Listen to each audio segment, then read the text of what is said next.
ఇకపోతే నారా చంద్రబాబు నాయుడు గారిని నారా చంద్రబాబు నాయుడుకి ఆయనకి బాగా తెలుసు చీటి చినిగిపోద్దని చెప్పి ఈవిడ పేరునంట రెడ్ బుక్లో ఉన్నా కూడా ఈవిడని ఏమీ చేయట్లేదని చెప్పి ఈవిడ మాటలు పేలుతున్నారు.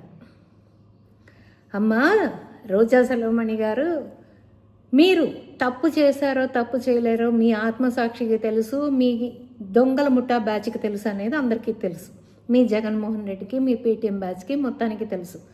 మీరు ఒక ప్రోటోకాల్లో వెళ్తే, మీరు ఇందాక ఏదో చెప్పారమ్మా, ఆ ఇంటర్వ్యూలో ఏదో చెప్పారు, మా తోడుండే ఎమ్మెల్సీలని వాళ్ళని కూడా అడిగి అన్నా అంటే వాళ్ళు కూడా వచ్చుంట తీసుకెళ్లారంట. ఒకే లెటర్ మీద 50 మంది పేర్లు రాసి నువ్వు తీసుకెళ్ళిన మాట వాస్తవం కదా.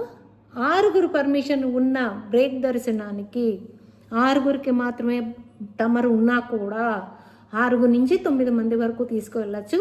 ఆ 9 మంది లిస్ట్ కాకుండా ఒక లెటర్ మీద ఒక 50 మంది పేర్లు రాసిన మాట నిజం కాదా? మీ రికమెండేషన్ లెటర్, మీరు అంత స్వచ్ఛందంగా అంత ప్యూర్గా ఉండే మనిషి అయితే మీరు అలా ఆ తప్పు ఎలా చేయగలిగారనేది నా ప్రశ్న. మీరంటే ఎమ్మెల్సీ గారులంట అన్నా నేను వెళ్తున్నానంటే మీతో పాటు ఎవరో ఒక ఎమ్మెల్సీ గారు అంటే వాళ్ళకి అవసరం లేకపోయినా కూడా వాళ్ళ ప్రోటోకాల్ వస్తానంట తీసుకెళ్లారంట. ఇక్కడ అలా తీసుకెళ్ళినా కూడా 6 12 మంది అవుతారు, కానీ 50 మంది అవరు కదమ్మా. అలా ఎలా తీసుకెళ్లారు? అది ఎలా స్కామ్ చేయగలిగారు? స్కామ్ చేయలేదని మీరంటే సరిపోదు.